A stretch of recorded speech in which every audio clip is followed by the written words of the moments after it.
plaisir de vous retrouver, mesdames et messieurs. Je suis Grammy Clément, comme vous le constatez. Totombola Mboka, Totombola Congo, votre émission de tous les jours na TVSCD. Chaque jour, pendant à 17h30 aux Alarana, pour nous présenter des informations. Comment est-ce que vous Mboka na biso et Tomboma, parce que nous sommes obligés de développer ces pays. Toza obligé Mboka Oyo et Tomboma. Yo mutolo bara chaque jour que Mboka Oyo ko bongate eza irresponsabilité. Atolobi ke no ba politicien baza na faute bazo piller Mboka bazo sala makambo tu wana, mais oza na droite ya koloba ke Mboka Oyo ko bongate parce que musala na ondi ya mwana objectif na pe mission na yo eza ke Mboka ebonga et puis Mboka ebonga ka na nzela na yo ya wana zo senga na bino bato botelemaka na coin bino bato bozo kende classe bino bato bozo teka biso tout to sala musala na biso ndenge longo bani ata yo mto telemaka na coin oza na musala mako très important. C'est vraiment un travail très important. Pourquoi? Parce que dans le moment de la campagne, il y a des politiciens dans le quartier. Les politiciens sont dans le quartier, ils ne sont pas intellectuels. Ils ne sont pas bateaux, ils sont dans le quartier, il y a des terrains qui sont dans le côté. Il y a des besoin de très important. Pour eux, ils ont voté et l'obligé a commis député, a commis ministre, a commis bado.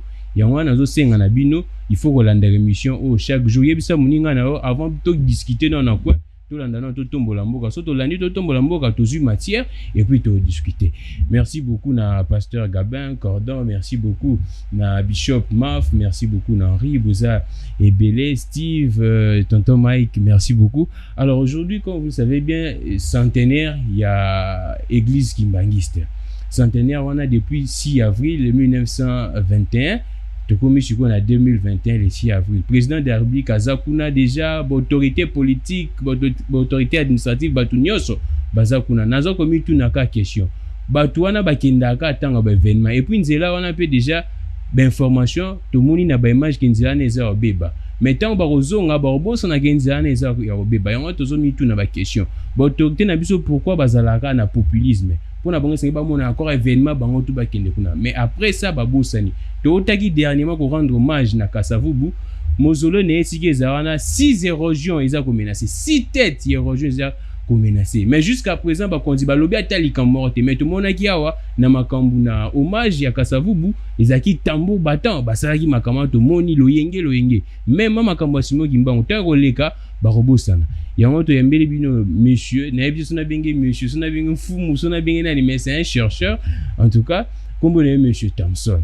Nayebi kendo ozana ndako seki déjà toi komba monsieur Thompson. Pour te belé ba mituna Thompson na Thompson. A expliquer biso pe moi kombo na yo na signification nango donc significativement na kombo na et puis to beta plus engagement il y a Simon Kimbangu sur le plan politique donc activisme sur le plan politique na sur le plan humanitaire.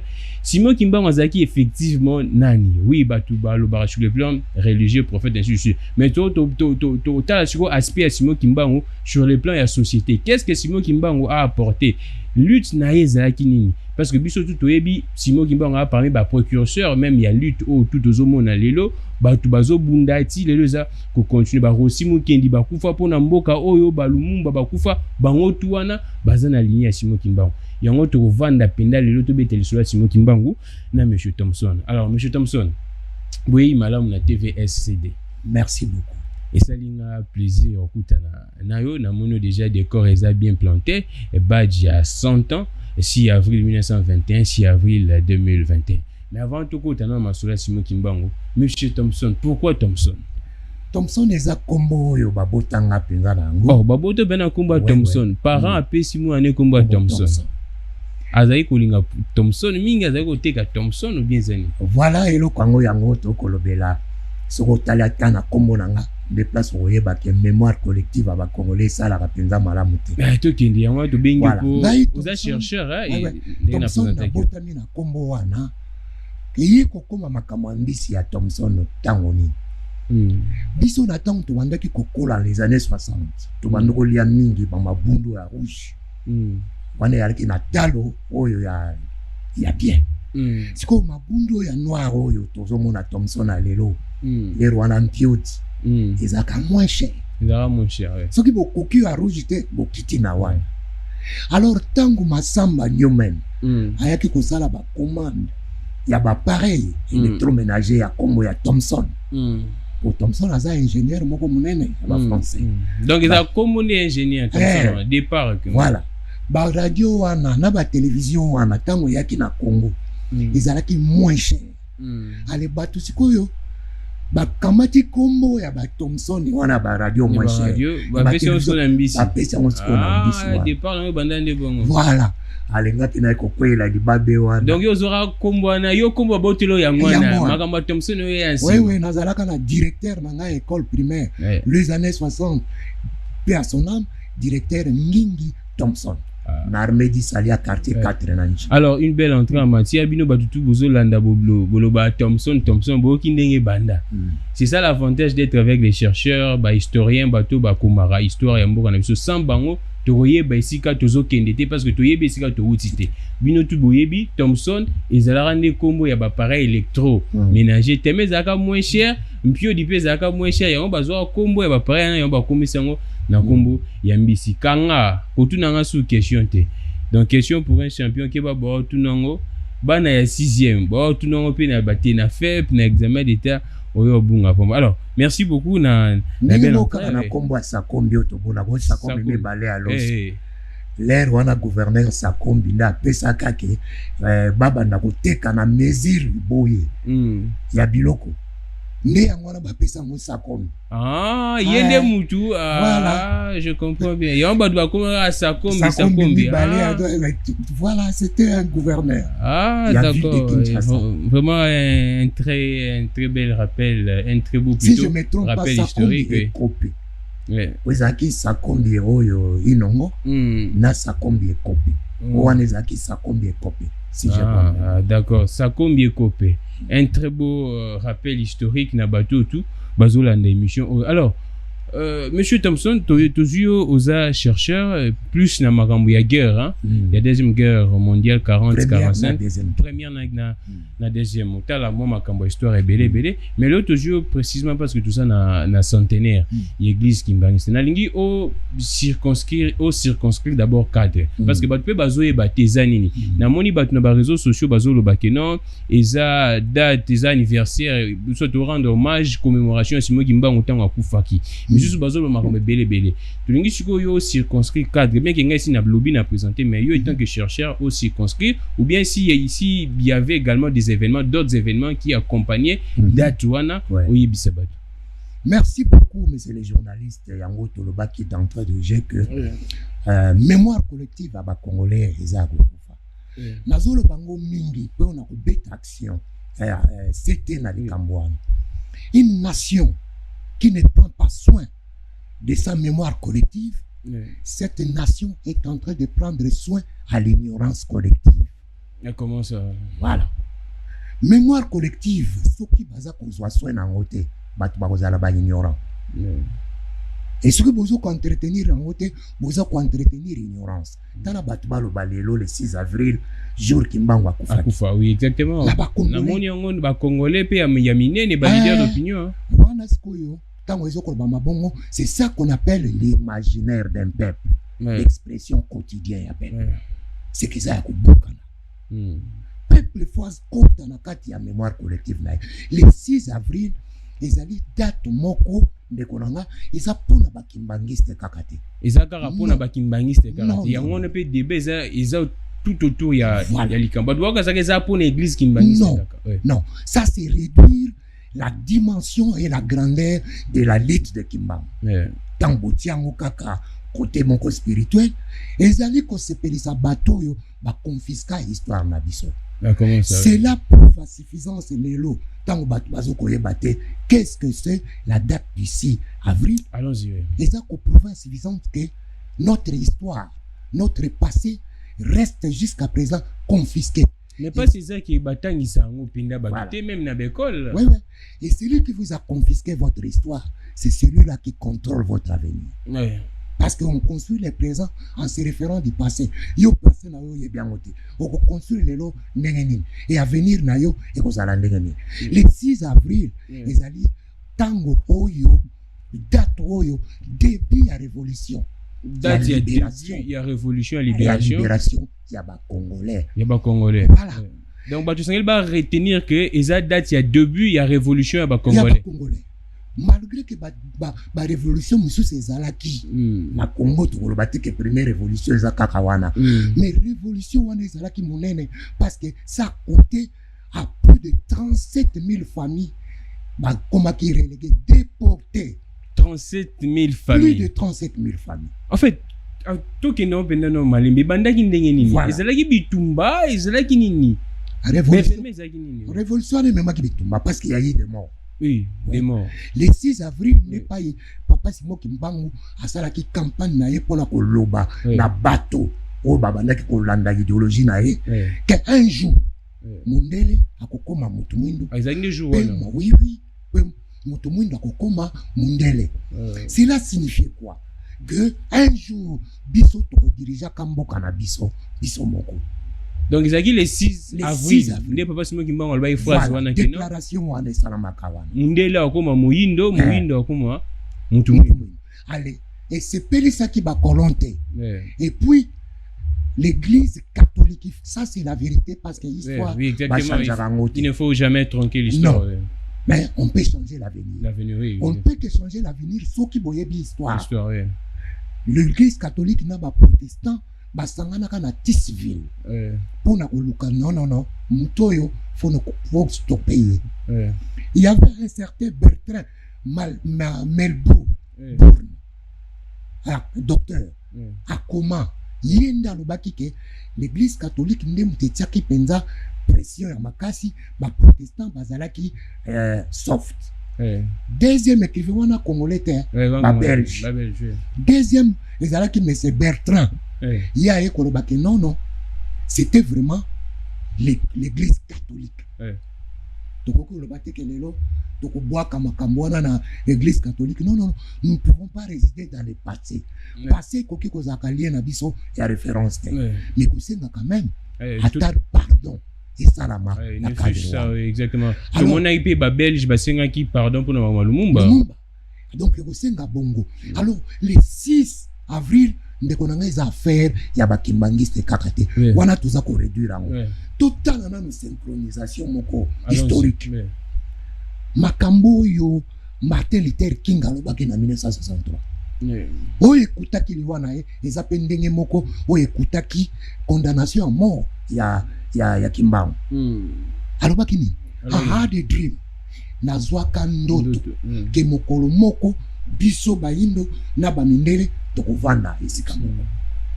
Yango ekutaka ye. C'est pratiquement la même philosophie na bayindo bokoma. Voilà. Siko tali synchronisation wana ya ba phrase wana. Ya Kimbangu eza plus grand. Exactement. Plus grand. Wana déjà en 1921. Kimbangu alobiango. Et Martin Luther King aye koloba on va 60. On ezaka copie coller na kokolo ba changer. Mais ya Kimbangu eza grand port. Il y a lobi que tokozala ensemble na mindele. C'est que Mundele akozalaka na place na ye. Mais oyo ya Kimbangu lobaki Mundele yo kotika place wana. Biso tokozwa place na biso pe toko diriger mabele na biso. C'est ce que nous voyons aujourd'hui. Donc l'Étoile ya ba Congolais nyonso. Tant toko tika yango pa ba kimbangiste, seulement ça s'est craché sur la mémoire collective ya ba Congolais. C'est réduire aussi cette lutte là. Alors biso tozo ko mener lutte moko ya lobby auprès du parlement pe Sénat ya ba Congolais. Kenini date il y a le 6 avril. Faut la considérer comme la date misusu oyo ya minene ya mboka na biso comme le 4 janvier, comme le 17 janvier. Mais ba faire yango to comme non combien? Mais oui. To comme non combien? Ndeko nanga. Pona kotonga nation. Esenga kananu batonga kibobango. C'est to tonga kibobiso no. Kibobiso. Batonga kango na ba role modèle. Ça, ce sont des modèles.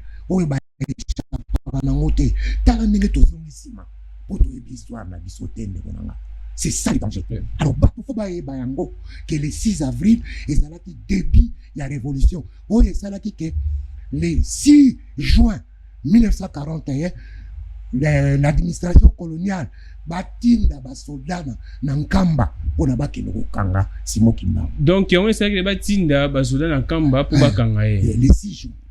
Le 6 juin. Donc bakanga ki le 6 juin. Bakanga ki était parce qu'il y a Kimaka na mwana na ye Kisolokele. Akimaka na mwana na ye. Mais bakangaka bandimi misusu. Akimaka pourquoi? Mais oui, parce que abangaki.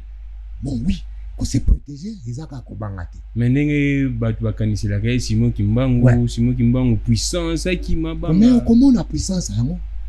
Okomona puissance yango parce que tango akimi na mwana na ye Kisolokele. Atiki mwasi. Mwasi na ye Mama Mwilu na bana misusu. Alors Kisolokele Charles azalaki membre ya gouvernement ya gouvernement na biso ali boso ya Patrice ya Patrice Emery Lumumba azalaki na kati na mois de septembre gouvernement central vraiment gouvernement ya liboso ya Congo mwana moko ya Kimbangu azalaki kuna Kisolokele Charles. Alors na mois de septembre un instant na yito yeba soko zana ba position zaki ministre ya nini ou bien zaki commissaire ya nini non na yebite soko zalaki ministre mazaki information azalaki moko ya ba ya na kati ya gouvernement ya nani ya Lumumba. Alors na mois de septembre Kimbangu azongi akiko mitika epai wana na akimi na juin na septembre azongi akiko mitika yemo dans akiko mitika bamemi ye na Tisville na Mbanzangu basambisi ye et le 3 octobre baiko condamné à mort. Condamné à mort na 1921 condamné à mort pe batie na boloko oyo ezalaki na Katanga balongoli na Congo central tina Katanga et pas yo bakenda kosala 30 ans de prison. Pourquoi d'abord balongola qui est na Tisville pour ba memi na Katanga? Wana ezalaki moko ba kolongo basalaki ndengwana parce que baibaki fief ya Kimbangu oyo bandaki ko maksa ba tension tout ezalaki Congo central pe Congo central le Rwanda ezalaki ti awa na baselemba one. Donc à l'époque Congo central ezalaki ti na baselemba wa. Congo central ezalaki ti awa ezalaki ti na Kasangulu te faut pousser na penda. Il y a beaucoup de villes, il y a ville de Kinshasa boye ezalaki na Congo central même Njili. Même Njili et banoko dépendre na Kasangulu. À l'époque. Là c'est une très belle histoire. Voilà. Alors fief wana ba yebi pa révolution et bandi qui imaginer que bazui plus de 37 000 familles ba déporter bango ba kenda bango na est ya Congo. Ba misusu bazonga bakende na bango bazwaki bango na juin 37 000 familles wana ezalaki ba arrestation en processus d'accord bazoko kokanga se kokanga nde ezalaki totalité il y a plus de 37 000 familles.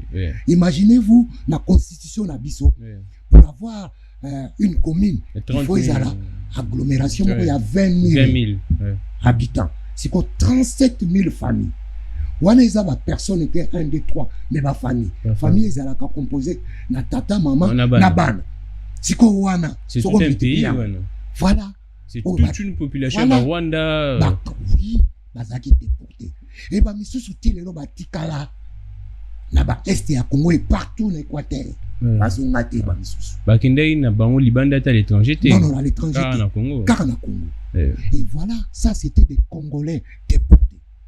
C'est l'affaire il y a Congo pas de l'église qui manie ceci.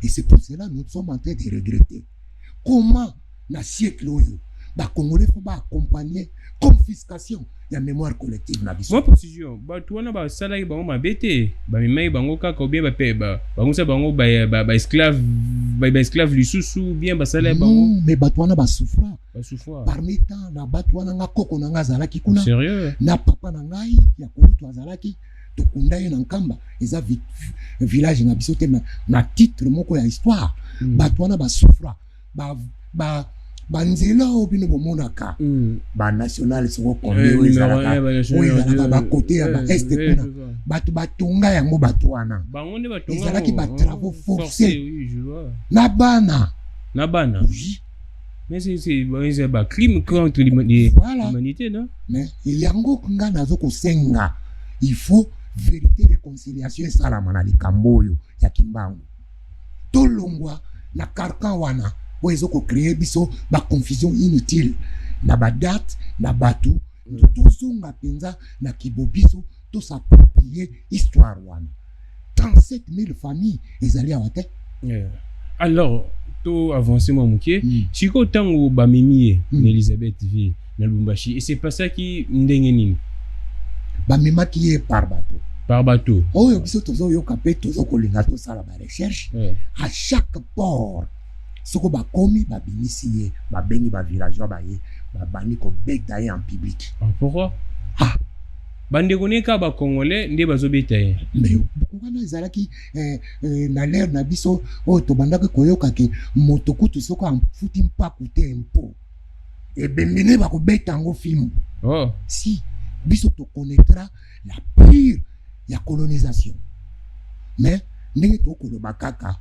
passé koki kozala lien na biso ya résidence te faut ezala lien na biso référence et pas yo to kende kote ya maka pona to bongola lelo soki to komo sala ki bomba na passé to zwango ko makanda ba belge ba koyoka biso bato basala ki yango lelo bazate lelo soko tali ba français na ba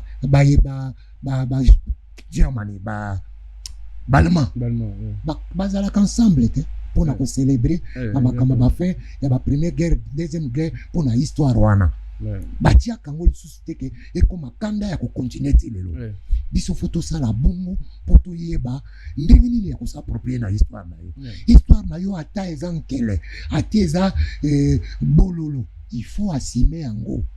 Mais tu beta moi lisolo muki avant tout poursuivre bato baloba ke simo kimbango atiki église te mais tant bato bazoloba ke les 6 avril eza centenaire ya église kimbani c'est parce que mon on pe na ba fiche ba kaliko ba sali explication est que chercheur les années bon papa simo kimbango tango bato baloba ka sala ke église des qui mouvement d'abord na débit mouvement on a comme na ke Kintwadi. Il y a qui mouvement comme Kintwadi. Kintwadi. Donc Kintwadi qui veut dire ensemble. Bomoko. Bomoko pour la Kobundela. Biso Bayindo en général. Et les Congolais en particulier pour la passion de Bandako Mona et pas y a ba colon. C'était ça. Et ça là qui a un mouvement spirituel. Non. Mais ça qui plus Liboso, si je pourrais dire même une sorte de société civilement, oui. Mais oui, parce que ce que tu as dit, les lots de la Gali, comme Martin Luther King, n'a pas autant de lois. Azalaga pasteur. Mais les côté accent qui pasteur et le Bamakate. Oya biso ndenge zo kende la bongo pona bakunda histoire. L'église qui mangiste na zo féliciter yango. Pour ndenge et telemi pendant 100 ans ba pérenniser datuana ce qui tende c'est bunga parce que ba date belé c'est bunga na mboko obi ke tango bandi na Kintwadi wana yango mwana na ye diangenda kontima ngeye mutayaki ko créer l'église diangenda ndenge ko créer l'église ko yo relève wana atombola mouvement oya papa na ye pour implanter l'église kimbaniste. Parmi ba action ou ya mouvement na Kintwadi, ezaki ba action ni a salaki n'époque na avant ba kangaye. Avant ba kangaye oyo biso to yebi ke habikisaka bato belé na maladie. Bato belé parce que azwa ki catéchisme na ye pa ya British Missionary Society. Ba BEMS. Na kineki ti e pa yo abanoko sala catéchisme na ye na ngombelu tete. Ndako wana ezali ti lelo mokolo na kotaki na ndako wana na 2019 namonaka na suki na moto etelemi. Pourquoi? Parce que l'histoire na biso eza wana oyo bato balobelaka te ozokomona bato babandaki kowita bapai mozo ti na bangola mpo bakende nkamba mpona baguérison avant bakanga ye. Mais ce qui était le plus ezalaki ndenge abanda kosala réveil ya bakongolais mpona tolongwa na minyororo oyo mindele babandaki kotia biso. Alors lisolo ya kamba ezala esika pende azali kovanda ou bien esika abandaki Kintwadi wana? Non, abandaki kofanda wana epuis epai mouvement wana ebanda yango wana. Donc kamba eza en fait eza lupango na bango ya famille ou bien eza pende esika ya ye moko simo ki? Non, wana eza village mobimba. Ya village mobimba. Eza village eza esika moko te kende to lupango oyo non. Eza village mobimba epai ya évoluer ki yango wana. En fait nazolo besika bato bakendaka pèlerinage na esika. Eza village. Ya village hein. Net balobi Kinshasa. Ah. Kamba. Eza bon. Net balobi Barumbu, balobi Kasavubu.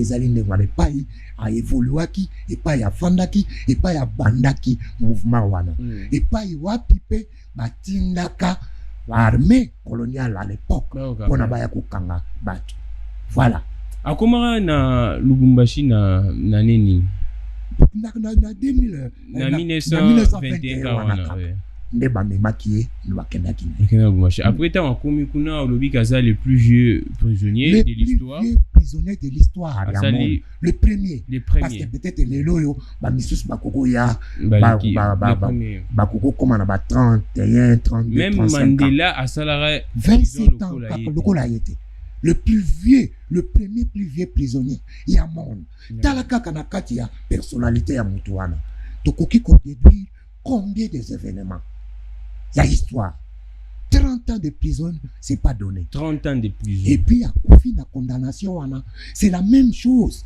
lui il a beaucoup souffert que Lumumba que Baboma qui Mbalamoko pas à Kenaï mais il pendant 30 ans à subir ba humiliation na ba torture ya ndenge na ndenge pendant 30 ans pas Kofi na kati ya prison et comment l'état congolais atika manifestation ya mutu ya ndenge wana kaka la église pour comment qui église qui mangiste non ça c'est diminuer la dimension et la grandeur il y a libération na biso ya Congo alors to continuer ka l'histoire sur Kimbangu to yoka kita za na prison za ko bimela ba tout ainsi de suite aza na prison mais aza ko se multiplier ba souci na ye belé par-ci par-là azote azosala mansusu libanda lisolo ne zalaka ndenge ngai nazali na ba video na ngapo etikali na Londres pa wapi na vandi mokolo ezali na kosala to video wana ya oyo papa kutu na nga oyo azalaki deporté pe na koko na ngai azokoyebisanga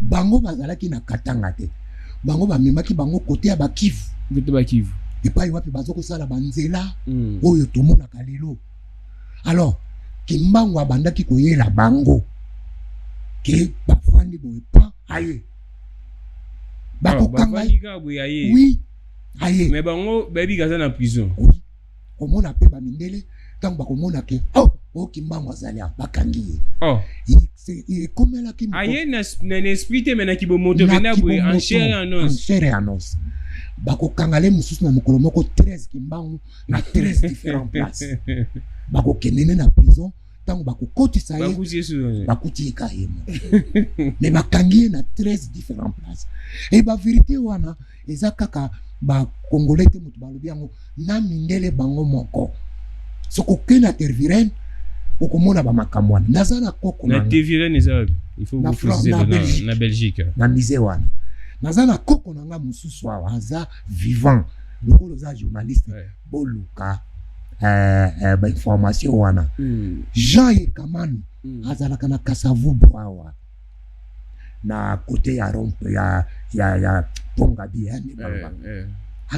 aza le plus vieux secrétaire général et à présidence abanda kosala depuis Kasavubu qui presque siko azui retraite aza na ba 90 ans et quelques aza na ba témoignage sur Kimbangu bakangai à l'époque coloniale pour na Kimbangu oui mais donc comme là qui parce que bango wana bazalaki ba élite à l'époque au batangaka yazaki administrateur na Congo central na Bokota baga akutana na Kimbangu alors que Kimbangu azalaka na prison na Lubumbashi tango akutani na ye Kimbangu apesi ye banguba mibale abi na banguba mibale ya poso bien banguba kaka mibale otokabolaka ngubo ya munango metato azosakana nanga yo tokokabola ngubo yo nakosala nango nini ozokende wapabe nazokende na Congo central na wana Kimbangu wana na prison wana sana prison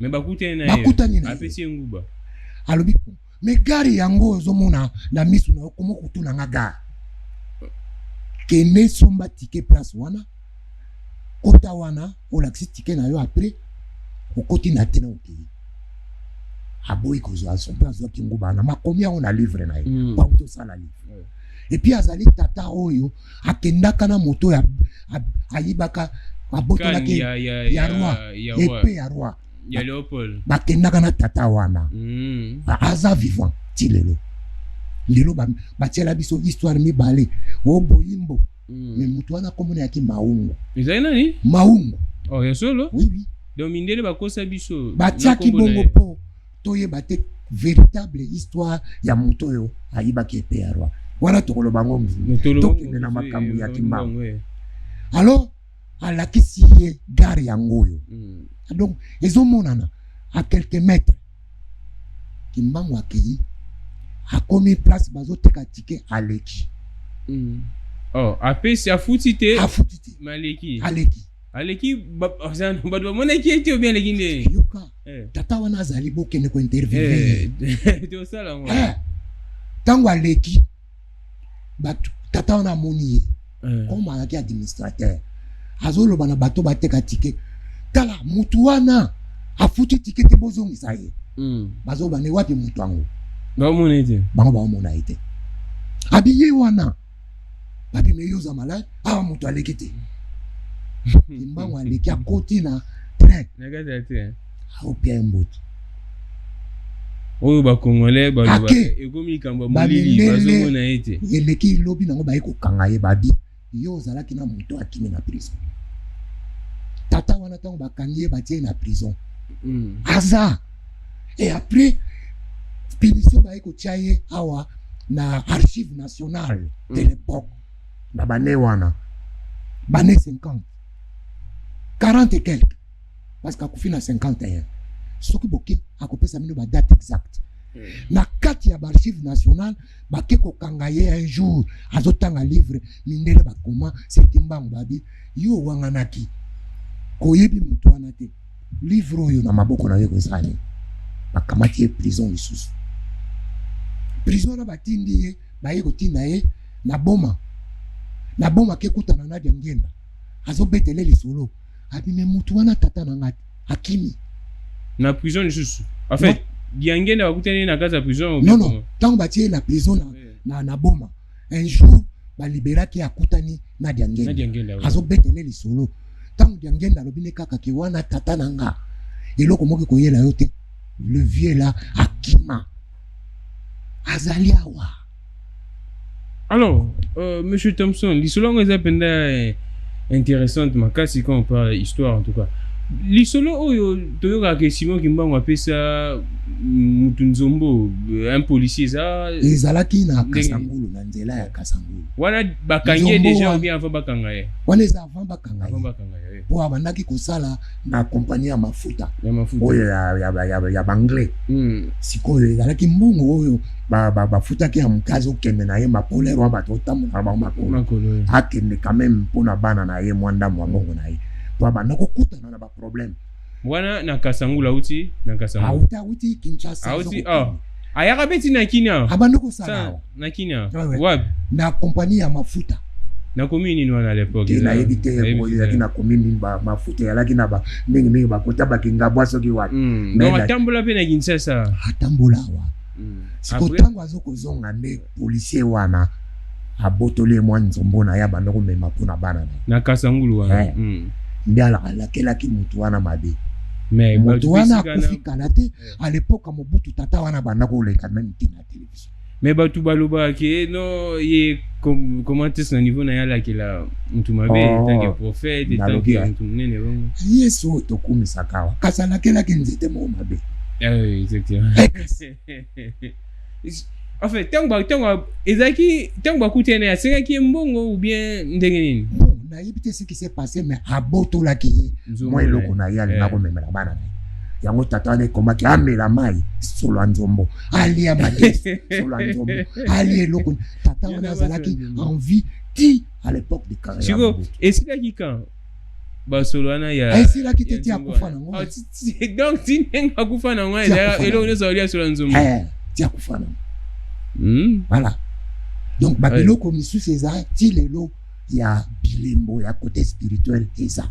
Mais sur le 6 avril ezaki lutte ya libération ya biso ba congolais.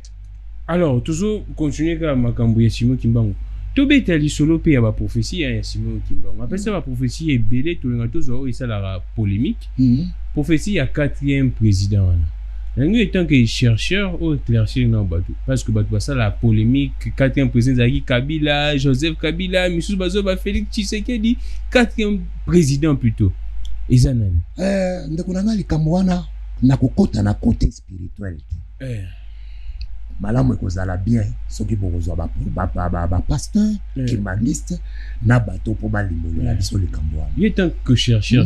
Tant que chercheur. Et loko ezali plus important pour nanga, ce n'est pas spiritualisme. Pour créer biso ba confusion inutile. Mais ce qui concerne l'histoire, un peuple sans histoire, un peuple sans valeur culturelle, il devient un facteur négligeable devant la face du monde. Et ce peuple-là est en danger d'extermination. Donc l'aspect historique, il faut les colos, il y a mingi pour faciliter yonanga, tolmeka, kozala, ma dénominateur commun pour créer biso ba division te. So to ke nango côté wana et ko bano créer biso ba division inutile to ko ya ko bosana l'essentiel est la chose la plus importante concernant la vie de Simon Kimba. Allons-y. Parce que mouvement oyo bomonaka civil rights movement créé par Martin Luther King ezali mouvement moko ya se koleka mouvement ya Kimbangu ya Kintwati. Botala kuna fruit nini pesa botala pa ina biso biso moko to ko négligeant biso moko to ko kota na ba futilité. Alors pour éviter ba futilité terrain spirituel ngana kota ka yango te na laksa ka batu ce qui est réel vrai ya ba makambo komona ya ngwa lingi suko réalité na batu esengeli ba retenir ni na profession wana kino 4e président yende akobongisa mboka ponanga na ndenge ngai na monela makambo na evitaka yango. Pourquoi na evitaka yango? Parce que nga naza spiritualité. Nga naza spiritualité. Nga na okotala likambo na okomona ke bayekolaka lobi oyekoli yango potonga lelo. Soki moto aza komona makambo akoloba il faut bato balimbolaka yango bazala. Même tant que tu as la Bible, alors beaucoup parler langue, il faut motomoko. Azala wana ali bolango. Alors bateau il va koki limbolango, bateau bazali spirituel. Ce qu'on a là qui est un prophète, un pasteur, peut-être na koko comme la dimension wana. Nga en tant que chercheur, côté wana na kota kayango. Mais la prophétie elle est vraie à Lobango. Bon. Na tanga yango te, mais na yebi ke bateau tango baloba kayango, c'est vrai. C'est vrai. Parce que tata on a loba makambo ebele. Tout à l'heure nous kakoyo ke mondela kokoma mutu mwindo akoma mondela. C'est vrai. Et ça là qui pouvait croire à cette époque là na 1921 l'Afrique tout entière était encore na kata minyorora mindele. Mais jusqu'à présent on parle du néocolonialisme, non? Oh.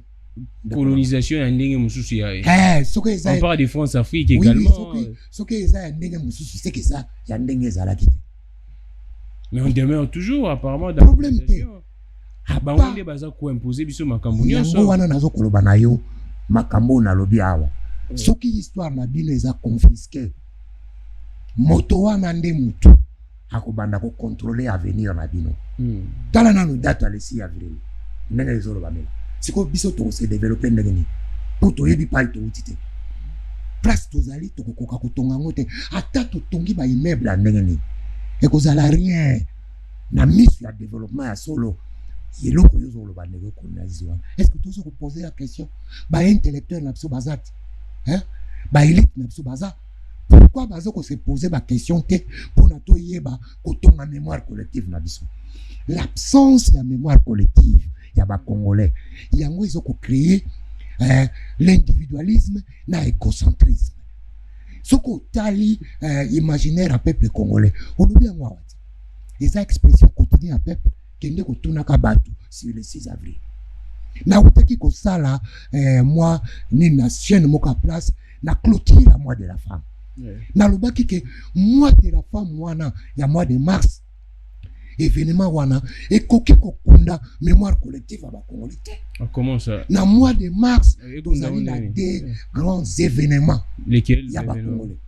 Les 6 mars. les semences bakoko na biso bakendaka makolo kobanda este ya Congo bakei ko libérer Asosa Sayo Gambela. Voilà les 6 mars. La deuxième guerre mondiale. En 1941. Na 1941. Les 6 mars. Les 6 mars. Bakoko na biso. Nana lobeli yangwa. Siko bolingi bo bonga ndenge. Donc balongwa makolo depuis est ya Congo. Sin Éthiopie. Pasoli Soudan. Sud. Tin Éthiopie. Balabalo bomona kana komina Kasavubu. Asosa Sayo Gambela. Eza bakombo na biso te. Eza bakombo ya Éthiopie. Na uti kuna na voyage oyo na Gambela. Na kokaki ko kanga ba photo te na banini parce que bazalaki na guerre na Tigré. Dans le cadre de la sécurité ba permettre ki ngango te. Ba tombo ya ancêtre na biso zawa. Exactement. Yango na to déclencher l'événement moko rapatrier ba corps en voilà, yango na to déclencher événement moko et vous allez événement moko inédit ya siècle oyo. Heureusement 80 ans il y a guerre mondiale. Apport ya Kimbangu ezalaki na guerre mondiale ou na deuxième guerre mondiale. La deuxième guerre mondiale pourquoi ezalaki vivant non? Oui na apport ezalaki nini? Na kati ya guerre mondiale wana. Na lobelaka eloko moko eza chiffre. Chiffre? Chiffre. Na mboka na biso ezali chiffre moko mythique. Bakangi Kimbangu na 1921. Na 1941. Bakoko na biso bakei ko libérer Éthiopie. Na 1951. Kimbangu akufi. Na 1961. Eyaki nani? Lumumba. Na 2001. Kabila. Chiffre. Donc dimension mystique eza. Mais biloko wana na bato bakoko limbola ba pasteur ba prophète et puis na lobaka ngo lisusu na dimension na synchronisation mystique na sala ke émission moko le 12 octobre date oyo Kimbangu akufa eza date pe Luambo Makiadi Franco akufa donc bakufa date moko ouais.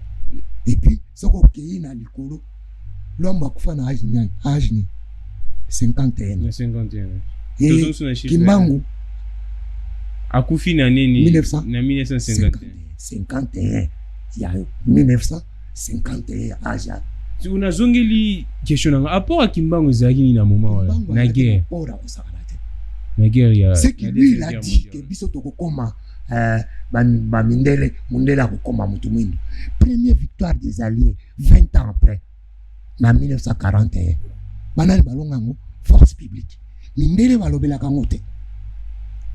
Et na kati wana tozalaka na brigadier Likili oyo ba mindele ba kitisa kombo wana Likili wana o batu babenga ba soldat tu oyo bazana grade assez ezarande kombo ya brigadier Nkurubio akanga plus de 20 officiers italiens.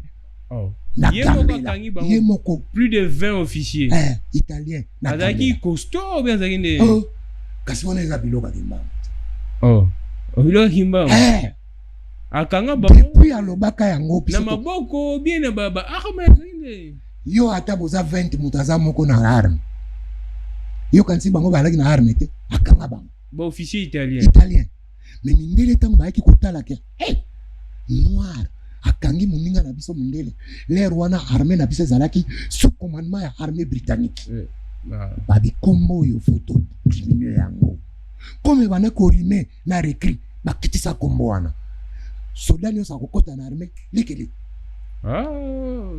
po acte de bravoure wana etombama ekoya yango omoni biso tozo kotombola yango tosali trilogie historique événementielle le 3 juillet 1921 oyo tokocélébrer na mboka oyo 80 ans l'anniversaire ya première victoire des alliés oyo bakoko na biso ya force publique baganyaki mpona koribere Éthiopie la deuxième guerre mondiale. Première victoire des alliés. Les Rwanda, ba grande puissance au nyonso tomonaka, ba banek kokokate kolonga, ba italien, ou ba sanganaka na ba japonais, na ba allemand. Bisonde, motutolonga ki bango. Ya bato ya liboso. Merci beaucoup. Vous avez l'émission Totombola Mboka. La vérité est obima, pas monsieur Thompson, eza la vérité moko importante.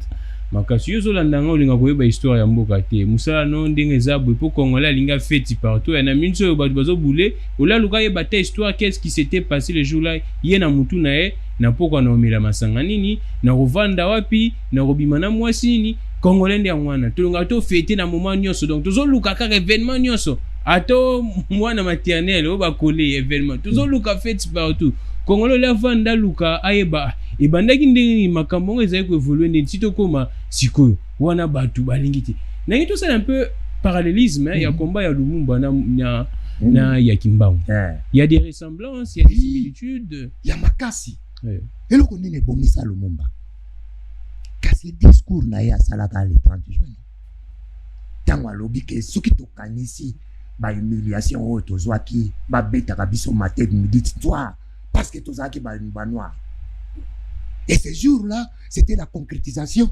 Il y a oyo Kimbangu alobaki te ke biso tokokoma mindele bakokoma biso tozwaki Kimpwanza tozwaki indépendance et Kimba keloko wana ememaki na liwa. Donc Kimpwanza elakisa indépendance.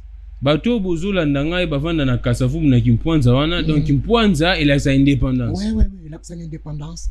Et tout a été déclenché le 4 janvier 1959.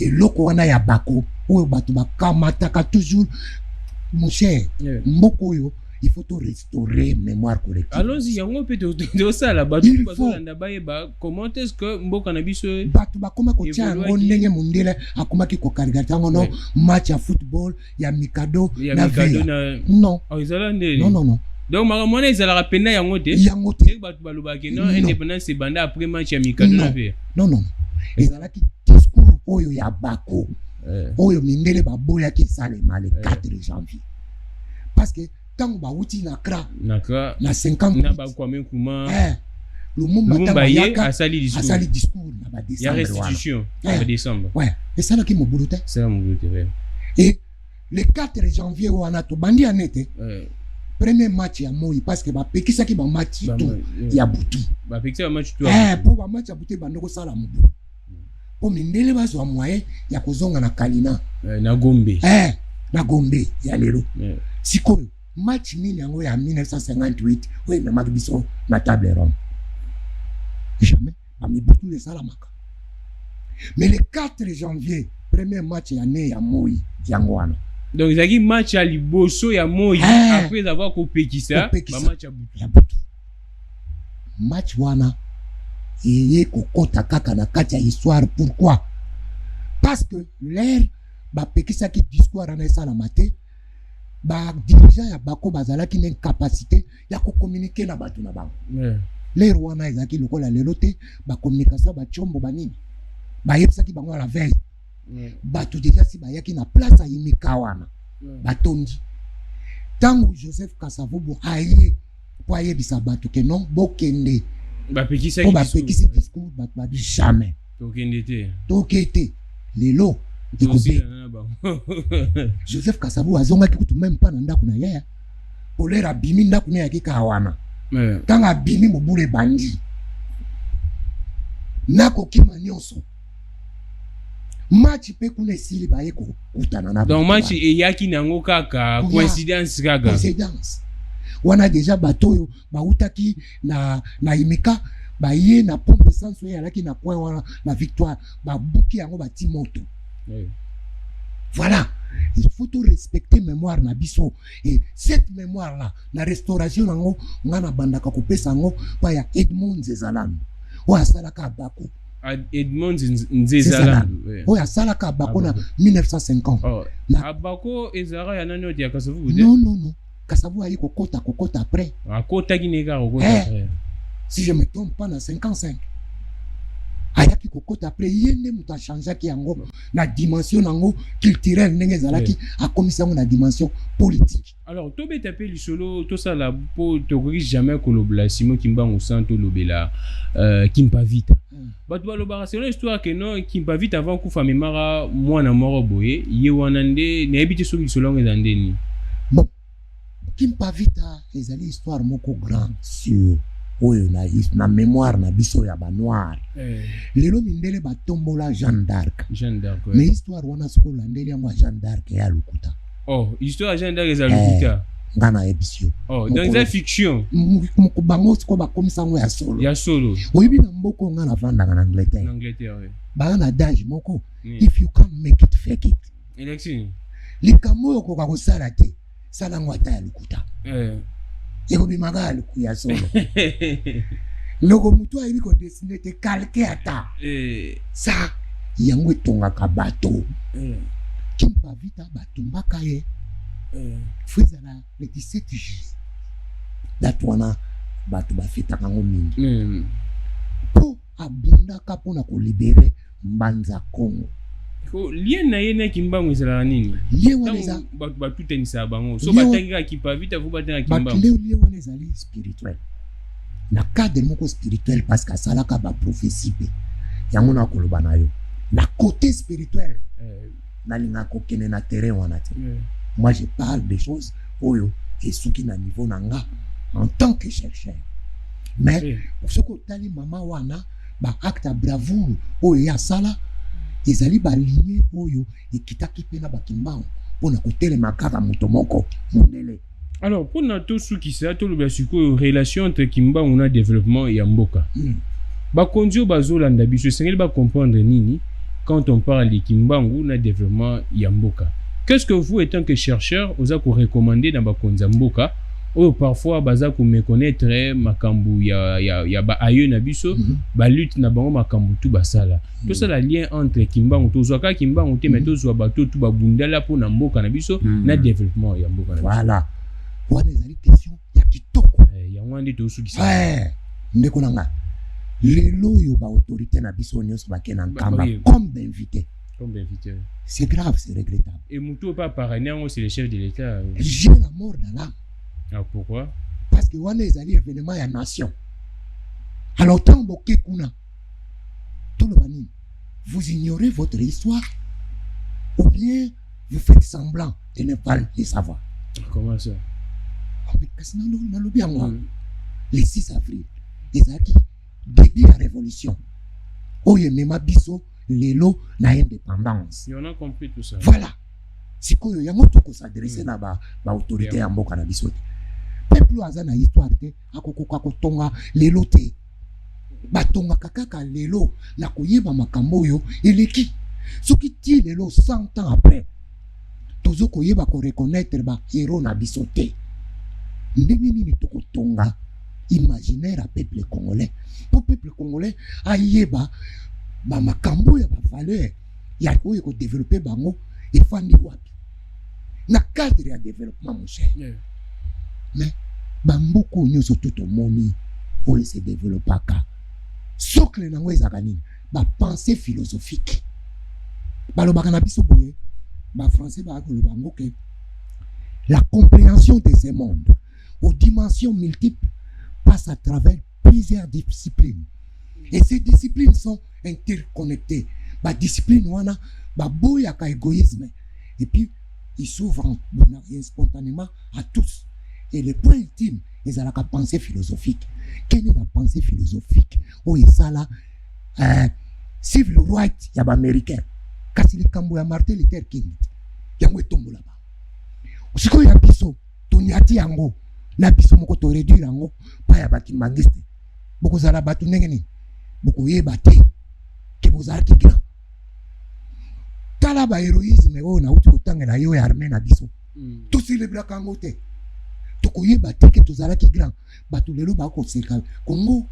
Donc ozosenga mpe ke Kimbangu akoma héros national mais nayokaki baréhabilitaki Kimbangu mais réhabilitation wana nga na kokamwa yango eza demi mesure parce que Kimbangu aza ya ba kimbangiste kakate. C'est que l'État na biso pe ils ont participé na confiscation à l'histoire na biso. Vous souhaitez à ce que le 6 avril comme un peu férié? Pas seulement férié, mais ce que koki kozala reconnu na niveau national, ça c'est vrai. Et la partie là maintenant biso to bandi lobbying. Pas parlementaire na biso ba kolala kate na ba événement ndengwana tozozela le 12 octobre la mort. Il y a quelqu'un qui a été condamné à mort. Donc à kufa ndenge moko na Lumumba. Donc il n'y a pas de Congolais au Bazali plus grand que les autres. Tu placer un mot concernant mausolée, musée plutôt. Il y a Kimbango Mokonzambo Raza ko inauguré lelo oyo ezali tongami bongo na mbongo ya Ntinsani ya église kimbangiste. Tikana longola ekoti pona rendre hommage na église kimbangiste. Premier musée oyo tongami na ba Congolais na Congo. Ba Congolais bango ba chembongo. Oyo tozana ngwawa ba Coréen. Soko biso totiaki mbongo e batu misusu mutu bayaki. Mboka nini yango ba na musée ya bango moko te. Mémoire eza wapi? Wapi ba historien ya Congo? Wapi beliti ya Congo? Jamais tokokende na développement. Soki mémoire na biso kozala toujours confisqué. Bokende na tervirene, bokende na ba musée oyo nga na parcourir par na monde. Omona ndenge bakanga ba mémoire na biso. Bakoko na biso basala ba biloko ya minene mon cher. Mais tout ça na kibombanda te. Yango to wana projet monene na Académie des Beaux-Arts. Pona ko restaurer baba bikeko na biso ba monument na biso o eza à l'étranger. Et ngai moko na ndeko nanga Kennedy Makanzi to komi betidia na ndeko nanga kiazi wa vani na mpanzi. Tokozala ko tokotanga kuna na Académie pona kaka ko restaurer mémoire na biso. Merci beaucoup monsieur Thompson. Un dernier mot na ba Congolais hôtel penda caméra, un dernier mot lobani na ba Congolais compte tenu ya journée oyo na ba konzipe ya mboka. Surtout ndenge pe tozo la formation ya gouvernement. Biso nyonso tokozela formation ya gouvernement wana poto dresser ba missile na biso ya développement pa na bango. Ba développer kaka mboka pe batongaka mboka na koyeba makambo yo eleka. Pona lelo le 6 avril, ba Congolais faut ba retenir que date oyo ezali début ya révolution oyo esala que Congo est comme indépendant. Il y a tato Kimbangu azali précurseur ya indépendance na biso pe indépendance ya Afrique. Il faut tout s'approprier na date oyo totika yango na maboko ya ba kimbangiste te. Ça c'est réduire la dimension et la grandeur ya litwana. Date oyo kobanda lelo tokosala tout ba parlementaire na biso ba yoka to restaurer yango to réhabiliter nango na to réhabiliter yango na juste valeur nango. Merci beaucoup, monsieur Thompson. En tout cas, c'en est fini. Dans la biographie de Simon Kimbangu. Simon Kimbangu né le 12 septembre 1887 à Kamba, dans l'actuel Congo central, est mort le 12 octobre 1951 dans la ville d'Elisabethville, où est commis le Lubumbashi, est considéré par ses fidèles comme un envoyé spirituel et congolais. Donc, Binotou, Boulanda qui est Michel Le Sengel pour retenir. Déjà, M. Thompson a lobby à ça chercheur, à ça la Hollande la mingi ya histoire mboka na biso, makambutu mboka na biso eviva, to bana rejoyer encore azane mikolo na ki na uti talara mutasali déplacement a uti depuis Londres a yekakawa pona makambo mboka ndenge zokende to bando zoye poto beta lisolo surtout ya deuxième guerre mondiale na makambo eze belé ba victoire ba koko na biso na ba bunda makina na bango etanga mais jusqu'à présent ba bani ko reconnaître. Merci beaucoup Nabino Nyonso, merci beaucoup na Veko Azaki na ba image, merci beaucoup na Steve Azaki na régie, merci beaucoup na Henri, merci pe na pasteur Gabin na Bishop Maf, merci Nabino Nyonso. Tokutani bongo lobby na 17h30. Yo mutozo landanga na bande susu yo muto vanda na coin ba finga na famille ke no zatina te ozana tina munene ba kondu oyo to fotaka bino nde boyela biso bango bino nde bokoti la biso bango na bandako obo voter kingani bokabola biso ba fleurs na bango bozana tina makati ngel boye ba actualité boye ba nani aza moyibi nani aza moyibi te nani aza détourneur nani aza détourneur te parce que yo okoti sa yo aza moyibi makasi makambo ele ngana mboko zo sala soni. Makambo lekana ya lobby na assemblée provinciale ya Kinshasa to lobby lango lobby boye baba vérité makambo lekanaki lobby na assemblée provinciale. Merci beaucoup, que le Dieu de toutes les inspirations continue de nous inspirer. Tokutani bongo lobby, au revoir.